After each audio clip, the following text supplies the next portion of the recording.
Hello friends and my dear students, welcome back to P2S। दोस्तों, जैसा कि हम सब जानते हैं कि ग्रीन प्लांट्स सनलाइट की प्रेजेंस में अपना खाना खुद बनाते हैं। इस प्रोसेस को बायोलॉजी की भाषा में बोला जाता है फोटोसिंथेसिस। अगर आप ये जानना चाहें कि वो ये खाना कितनी स्पीड से बनाते हैं तो उसे बोला जाता है रेट ऑफ फोटोसिंथेसिस। तो यदि हम ये जानना चाहें कि किसी प्लांट के लिए रेट ऑफ फोटोसिंथेसिस क्या है, तो उसको क्वांटिटी के टर्म में पता करने के लिए हमें उस प्लांट की लीव्स का सरफेस एरिया पता करना होता है। तो दोस्तों, अगर आप किसी प्लांट की लीफ का सरफेस एरिया पता करने के लिए फॉर्मूला ढूंढेंगे तो दुनिया की शायद किसी भी किताब में नहीं मिलेगा। तो जो लोग मैथ्स को सिर्फ फार्मूले का कलेक्शन समझते हैं उनके लिए तो फिर ये इम्पॉसिबल हो गया।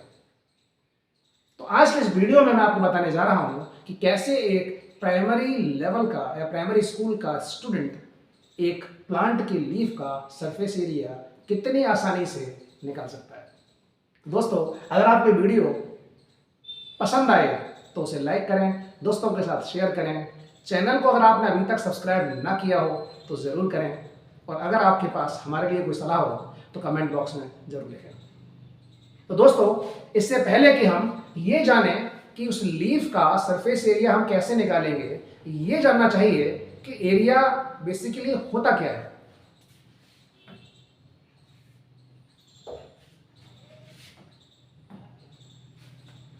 तो the reason enclosed by a closed curve in a plane is called area of that closed curve. Some of the closed curves may look like as below.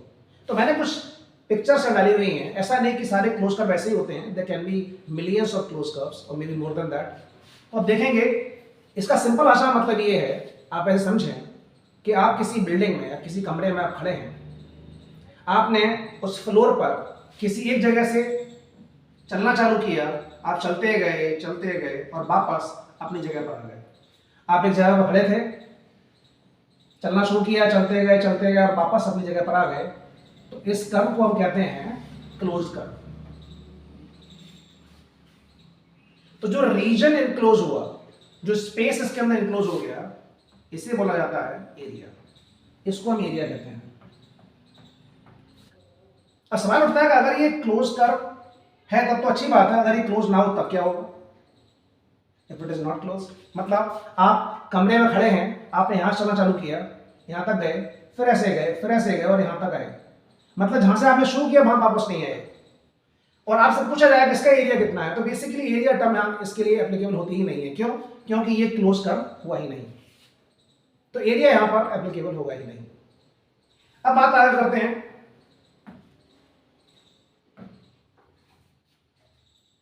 कि अगर हमें इस एरिया को क्वांटिफाई करना है, कैलकुलेट करना है, तो कैसे करेंगे?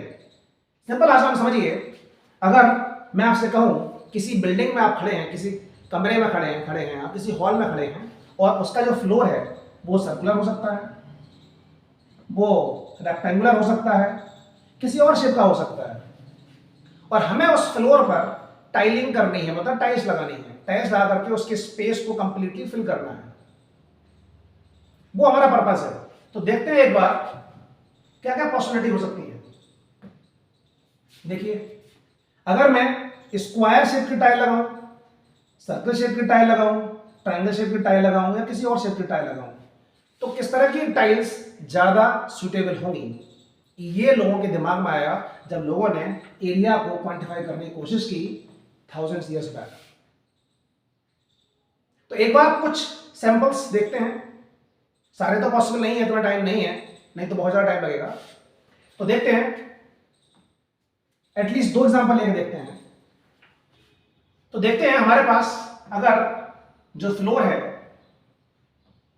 वो स्क्वायर शेप का है और उसके अंदर हम सर्कुलर टाइल्स लगाने की कोशिश कर रहे हैं, ये वाली इस तरह की। तो आप देख सकते हैं, ये टाइल्स अगर सर्कुलर होंगी तो इनके बीच में, टाइल्स के बीच में कुछ गैप छूटेगा ही छूटेगा, मतलब ये फिल नहीं होगा। आप सर्कुलर डिस्क को छोटा करते जाइए, सर्कुलर टाइल्स को छोटा करते जाइए, तब भी क्या होगा, इसके बीच में, जो टाइल्स के बीच में गैप तो छूटना ही छूटना है, मतलब ये कंप्लीटली पैक होने वाला नहीं है। तो जब आपके सर्कुलर टाइल्स स्क्वायर शेप के फ्लोर को ही अगर पैक नहीं कर पा रहे, उसको कवर नहीं कर पा रहे, तो कोई और शेप भी अगर होगी, मान लीजिए आपका फ्लोर इस शेप का हुआ और इसके अंदर आपने सर्कुलर लगाए, सर्कुलर आपने टाइल्स लगा दी, तब भी बीच में स्पेस छूटेगा ही छूटेगा। दूसरा ऑप्शन क्या है? तो दोस्तों दूसरा ऑप्शन हमारे पास ये है, एक एग्जांपल लेते हैं। आपके पास फ्लोर होता, आपके पास रेक्टेंगल स्क्वायर शेप का, और आप उसमें टाइल्स लगाते स्क्वायर शेप की, जो कि आमतौर पर घरों में होता है, तो पूरा का पूरा स्पेस आपका कवर हो जाता, पैक हो जाता। अगर आपका पास जो फ्लोर है वो सर्कल शेप में है मान लेते हैं, और आप उसमें क्या कर रहे हैं, स्क्वायर शेप की टाइल लगा रहे हैं। यहां पर रजिस्ट्रेशन देखते हैं, ये जो सर्कुलर आपको रीजन दिखाई दे रहा है, इसकी रेडियस 10 सेंटीमीटर है, 10 सेंटीमीटर, मतलब 10 सेंटीमीटर रेडियस का ये सर्कल ड्रॉ किया गया है, और हमें इसे फिल करना है। और हमने जो टाइल्स ली हैं उनका जो साइज है वो 1 centimetre bye 1 centimetre. So what is this? This basically a square of side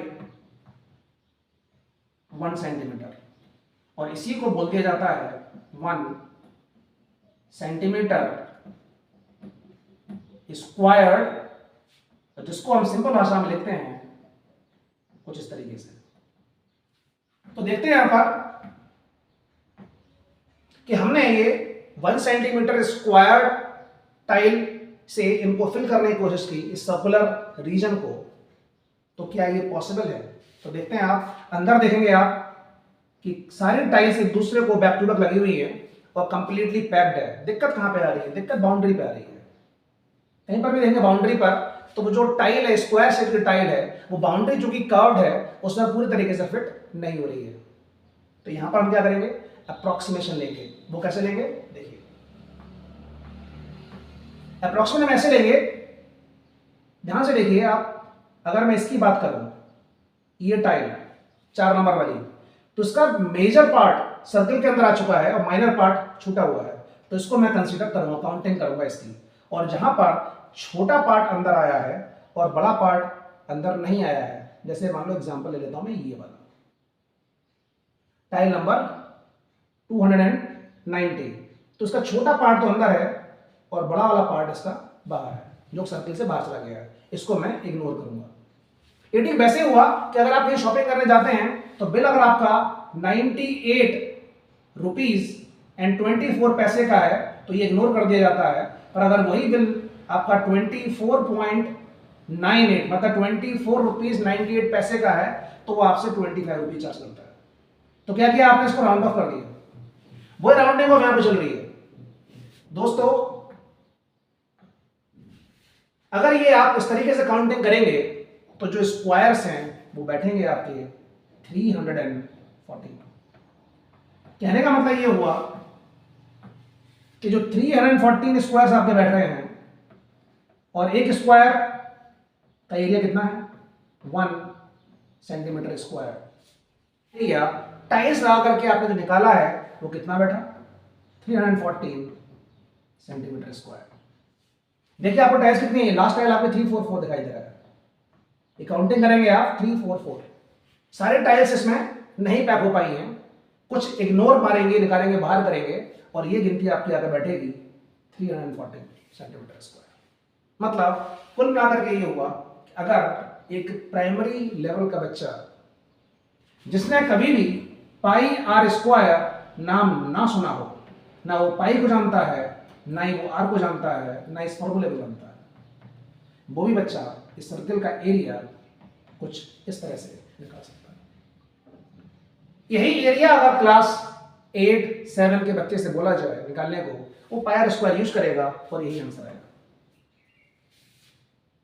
तो दोस्तों आपको समझ में आ गया होगा कि अगर आप टाइल से स्क्वायर शेप में लगाएंगे तो शायद एरिया निकालना पॉसिबल है, या फिर टाइल आप अगर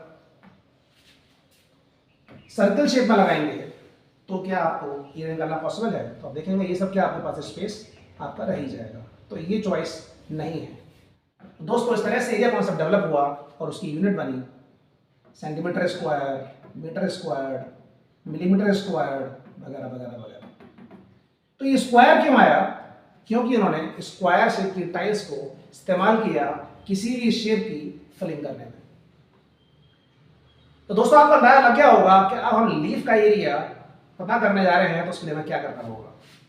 तो सबसे पहले तो ये देखते हैं कि आपको सबसे अप्रोप्रिएट ऑप्शन क्या है कि हमें स्क्वायर को यूज करना है, और इसके बाद अगर हमें लीफ का एरिया पता करना हो, सरफेस एरिया पता करना हो, तो हम क्या करेंगे, हम उस लीफ के अंदर स्क्वायर्स की पैकिंग करेंगे, उनको फिट करेंगे। राइट, देखते हैं कैसे। पहला काम क्या करेंगे, अगर आपके पास व्हाइट शीट है जिसमें लाइंस नहीं है, तो हम क्या करेंगे, सबसे पहले तो ग्रिड बनाएंगे। बेहतर है कि आप उसको 1 mm बाय 1 mm के स्क्वायर्स बनाएं, क्यों जितना स्क्वायर छोटा होगा उतना ही एजेस पर वो फिट होता जाएगा और आपकी एक्यूरेसी बढ़ती जाएगी, और जितना स्क्वायर बड़ा होगा उतना एक्यूरेसी घटती जाएगी। तो कोशिश करें कि जितना छोटा स्क्वायर बन सके, लेकिन सारे स्क्वायर की शेप एक जैसी रखें शुरू में। खैर, तो आपके पास ये हो सकता है, या दूसरी चॉइस आपके पास ये भी है। डिपेंड करता है कि लीफ का साइज कितना बड़ा है। अगर बहुत बड़ी लीफ है तो आप ये ले सकते हैं, छोटी लीफ है तो आप उसको ये ले सकते हैं। फिर क्या होगा, इसके अलावा आपके पास अगर रेडीमेड ग्राफ पेपर है जो बच्चे इस्तेमाल करते हैं, तो उसमें बेसिकली छोटा वाला स्क्वायर होता है, वो 1 mm बाय 1 mm का होता है, वो भी इस्तेमाल हो सकता है। वो सबसे अच्छी चॉइस है कि आपका टाइम बच जाएगा। फिर देखते हैं क्या करेंगे। स्टेप नंबर 2 पर लीफ को रखा, और लीफ को रखने के बाद उस ग्राफ पेपर पर क्या करेंगे, इसको ट्रेस करते रहेंगे इस तरह से कुछ, और जब ट्रेस करेंगे तो हमारे पास लीफ की जो शेप है वो ग्राफ पेपर पर आ जाएगी। थर्ड स्टेप, लगता है मुझे आप खुद ही समझ जाएंगे हम क्या करने जा रहे हैं, फिर भी देख लेते हैं। तो जो हमारा थर्ड स्टेप है वो होने वाला है कि हम इस लीफ की जो हमने एजेस बनाई थी कुछ इस तरह से, उस लीफ के अंदर कितने कंप्लीट स्क्वायर्स आ चुके हैं, और स्क्वायर कितना है 1 mm बाई 1 mm का। तो जितने भी स्क्वायर्स के अंदर आएंगे उन्हें काउंट किया। एजेस पे क्या होगा, अप्रोक्सीमेशन करना होगा, एस्टिमेशन करना होगा। जो स्क्वायर छोटा, स्क्वायर का major part more than half part covered हो गया, उसे पूरा काउंट करेंगे, और जो छोटा उसमें पार्ट आया है उसे इग्नोर करेंगे। और इस तरह से हम काउंटिंग करते करते इसका जो सरफेस एरिया है वो बड़े आसानी से हम पता कर सकते हैं, और यहाँ पर इस केस में वो कितना आएगा, मिलीमीटर स्क्वायर में आएगा। तो दोस्तों ये जो एक्टिविटी है ये प्राइमरी स्कूल के बच्चे बहुत आराम से करेंगे, उन्हें बड़ा मज़ा आया करने में ये, और वो उस सवाल का जवाब दे देंगे जो सवाल फॉर्मूलेधारी मैथमेटिक्स के बच्चों से कभी भी नहीं आएगा। तो दोस्तों अगर आपको ये वीडियो अच्छा लगा हो तो मैं फिर से अपील करता हूँ कि चैनल को सब्सक्राइब करें। मिलेंगे एक नई वीडियो के साथ अगले Tuesday. Till then stay happy, stay healthy. जय हिंद।